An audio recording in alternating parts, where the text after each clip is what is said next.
It was supposed to be a moment of reverence, a night meant to honor legacy, to echo the voice of Dr. Martin Luther King Jr., to celebrate unity, justice, the beloved community. But instead, there were boos.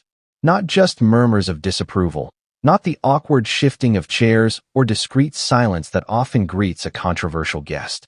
No, this was loud, direct, public, and targeted. Before we continue, please hit the like button, subscribe to the channel, and turn on the notification bell for updates.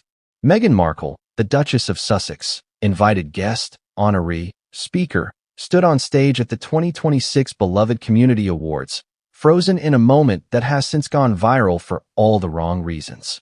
It wasn't just a stumble in her speech or a misread teleprompter. It was something deeper, something raw. The moment the crowd turned on her was the moment she shattered. And here's the thing, it didn't come out of nowhere. So, the question, really the only one worth asking as we begin, is simple, yet loaded. How did we get here? Why did a woman once hailed as a modern royal icon, married into monarchy, embraced as a symbol of hope and racial progress, end up publicly humiliated at an event dedicated to the very principles she claims to champion? Why was she booed at that event? And maybe the better question is, was it orchestrated? Let's not get ahead of ourselves, but we will get there. First, we have to start at the surface. On the night of January 15th, 2026, in downtown Atlanta, the Beloved Community Awards unfolded as they always have. Dignitaries, artists, activists, community leaders, familiar faces from the civil rights movement mingling with newer voices from pop culture and politics. Red carpet interviews, glowing lights, orchestras swelling just before speeches. The crowd. A mix of polished donors, student activists, local organizers, national figures, all buzzing, all waiting for a night of symbolic continuity. Then came her name. She was introduced not just as Meghan Markle, but as a global humanitarian, a trailblazer for racial equity, and a beacon of hope for modern womanhood. A standing ovation. At first. And then, seconds later, the tone shifted. Some stood but did not clap. Others crossed their arms. A few, unmistakably, cupped their mouths and began to boo. Loudly, clearly, others joined in. From the podium, the host tried to recover, powering through a script that suddenly felt paper-thin. The live stream, broadcast nationally, cut to a crowd shot. But audio remained. And in that chaotic cocktail of applause and protest, Meghan walked onto the stage, smiling, but not really. Now, before we continue, I want to ask you something. Just take a second with this. Have you ever watched someone fall from grace in real time? Not in the dramatic, tabloid sense. I'm talking about a visible shift. A person stepping into a room expecting warmth and getting cold air. A moment when reality and expectation snap apart like a dry branch. This wasn't a scandal breaking in headlines. This was a rupture playing out live. Visceral. Unforgiving. Human. You could see her body stiffen, her eyes scanning the crowd for a safe face, for a clue, anything. Her hands moved to adjust the microphone, but fumbled slightly. And for a second, she looked like she might turn around. But she didn't. Now here's where things get strange. Because according to sources, some who were inside the event production team, and some who worked on her own team, this wasn't entirely unexpected. Meghan knew the event was controversial, knew there were questions swirling. And still, she showed up, smiling, dressed in deep navy silk, perfectly styled. Alone. Harry wasn't there. Neither were most of her usual allies in the celebrity sphere. Just her. On stage. In front of a crowd that was meant to embrace her. So again, why didn't they? Let's pause here. Because if we're going to understand the backlash, we have to understand the build-up. And more importantly, we need to get honest about the contradictions. Meghan Markle has, for years now, existed in a strange paradox. Framed as both the victim of an archaic, colonial institution, and yet also one of the most powerful women in modern media. A woman of color whose narrative was, at times, used as both sword and shield. A woman accused of manipulation, yet also of being manipulated. In other words, for every person who sees her as a survivor, there's someone else who sees her as an opportunist. And both of those groups were in the room that night. But only one of them had the mic. Or did they? Because it turns out, something else happened in the hours leading up to the awards. A misrouted email. a backstage confrontation, and perhaps, most importantly, someone who never showed up. But we'll get to that. First, let's talk about the optics. Meghan's team had pushed hard for this appearance. According to documents obtained from leaked communications, this was meant to be a reset moment, a chance to reconnect her image with something authentic, uncontroversial, and deeply tied to community legacy. But what the public didn't know, what you weren't told until now, was that there were internal warnings. Multiple figures on the award committee reportedly raised concerns about her inclusion, worried that the optics could distract from the grassroots honorees. There were whispers, some documented, some not, suggesting that her selection as a recipient wasn't unanimous. Far from it. Still, she went ahead. And that's where this starts to feel like something bigger than just a PR misfire. Because what happened on stage was real, but what happened off stage might have been far more revealing.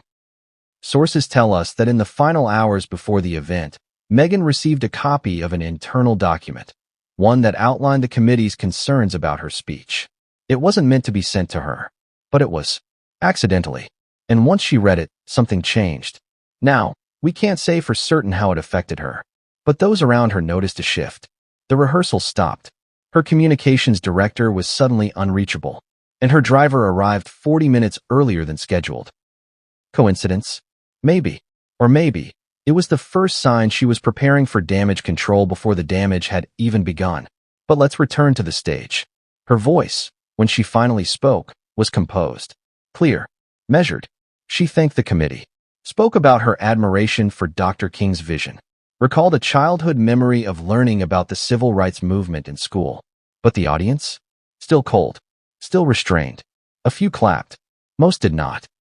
And somewhere in the middle of her second paragraph, someone shouted something. We won't repeat it here, but we will say this. It cut through the auditorium like a razor. And for a moment, just a breath, her voice cracked. Then silence. Long, awkward silence. A stagehand stepped out of the wings, as if anticipating a tech failure. He stopped, paused, stepped back, and Meghan carried on. But her face said it all. You can watch the clip yourself. It's out there. You'll see it. The micro-expressions. The flicker of confusion. The forced resilience. And just beneath it, something else. Fear. Shame. Rage. You decide. Now, what happened after the speech is still a matter of dispute. There are multiple accounts. Conflicting timelines. Gaps in the footage. But what we do know is that Meghan exited the stage early. She skipped the press line. She did not stay for photos. And she did not return to her hotel. Not directly. Instead, she reportedly went to a private residence in Atlanta's Buckhead district, owned by a prominent philanthropist known for backing women's empowerment initiatives. Why does that matter? Because that very individual, let's just say, someone who has appeared with Meghan before on stage, was scheduled to introduce her at the awards, but didn't. No explanation was given. None was needed. Now, if you're starting to feel like this isn't just about one event, you're right. It's not. This is a pressure point in a much bigger story. One that's been building, quietly, behind the curtain of headlines and podcasts and perfectly filtered Instagram posts. And whether Meghan Markle deserves the backlash, or is simply a magnet for it, is something we'll keep untangling as we go. But for now, I'll leave you with this. The booing wasn't the end. It was the beginning. Because someone backstage that night, someone close, pressed record on a phone.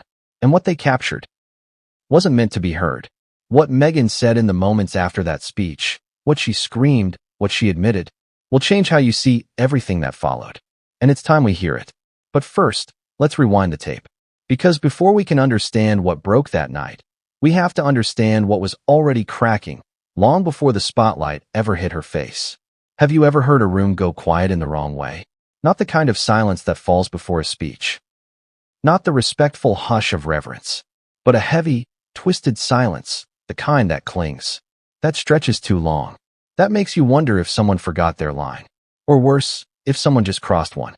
That was the room. January 15th, 2026. Atlanta. The Martin Luther King Jr. Beloved Community Awards had, for nearly 3 decades, honored those who carried forward the mission of Dr. King, not in theory, but in lived truth. It wasn't just about symbolic gestures. It was about service. Ground level, hard-fought, rarely glamorous justice work. The kind that doesn't trend. That's why people came. That's why tickets sold out weeks in advance. And that's what made the atmosphere so strange when Meghan Markle's name appeared on the official program. No announcement, no press rollout, no pre-event interview.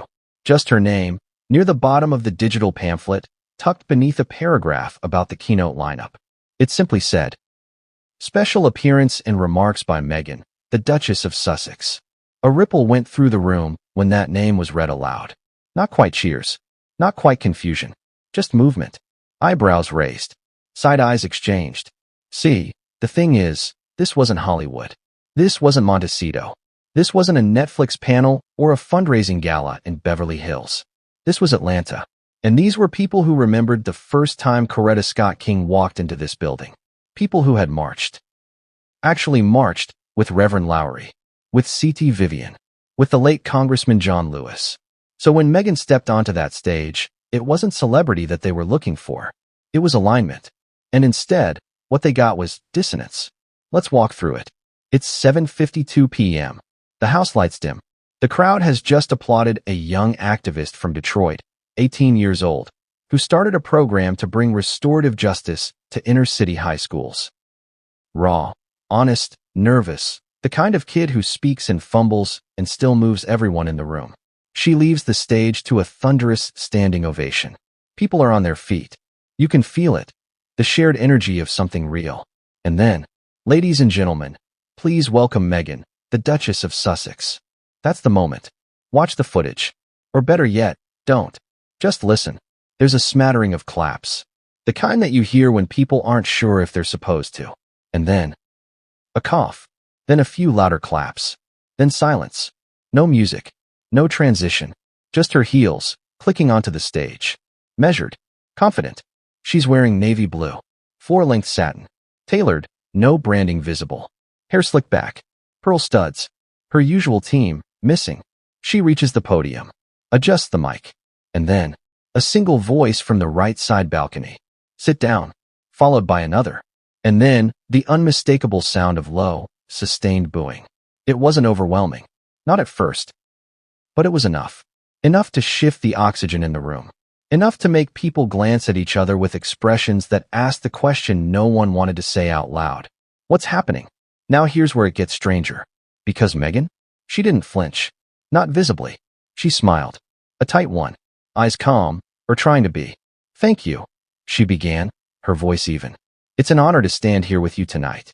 Another shout, sharper this time. "You don't belong here." Then a chorus of shushing, and a woman near the front row stands up, clapping pointedly, trying to redirect the mood. It doesn't work. Someone yells, "This ain't your platform." And finally, the tech team cuts the house mic for 5 seconds. Long enough to clear the audio feed. The live stream, paused with an on-screen logo, "Please stand by." But the audience inside the venue? They're still living it. And Meghan, still standing there. Now, let's pause. Pull back. Ask yourself, what just happened? Why would Meghan Markle, at an event dedicated to community, to legacy, to equity, receive that response? This is not a woman unaccustomed to controversy. She's faced headlines, press attacks, public betrayal. But this moment? This was different. This wasn't the British tabloids or online trolls. This was a room full of Black leaders, organizers, thinkers, people who should have, by all accounts, been allies. So again, why the booze? That's the question that haunted the room that night. And if we're being honest, it didn't have a single answer. It had layers. Part of it was timing. In the weeks leading up to the awards, Archewell, Meghan and Harry's foundation, had quietly suspended one of its grand initiatives. The reason wasn't public, but community whispers had begun. The grant was supposed to support small, Black-led nonprofits in 5 U.S. cities. Only one check had reportedly gone out. The rest? Delayed. Postponed. Maybe never coming.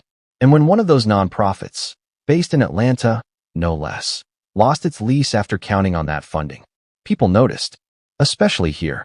Then there was the speech. Because when Meghan finally spoke, when she began to deliver what had clearly been a carefully prepared address, something felt off. Not the words. The delivery. It was too smooth. Too polished. Lines about shared struggles and lifting each other up. About stories of resilience. It was beautiful on the surface, but something in the room resisted it. like the difference between a sermon and a soundbite. She quoted Maya Angelou. She referenced a quote from Coretta Scott King. She talked about her personal journey with activism and motherhood, but each line seemed to land with a thud. Until finally, halfway through, she paused, looked directly at the audience, and said, "I know some of you may be wondering why I'm here." A few heads nodded. A few laughed. Uncomfortably, she continued, "I'm here because I believe in this mission, because I've lived the cost of silence, and I refuse to let anyone be erased, not in my family, not in my country, not in our world." Now, depending on who you ask, this line hit differently. Some say it was brave, a moment of reclaiming. Others heard something else entirely. A reference, a deflection, a subtle jab at the royal family, perhaps, at her critics, at the media. Whatever it was, it didn't land clean. And when the speech ended, and she said, "Thank you," and stepped back from the mic,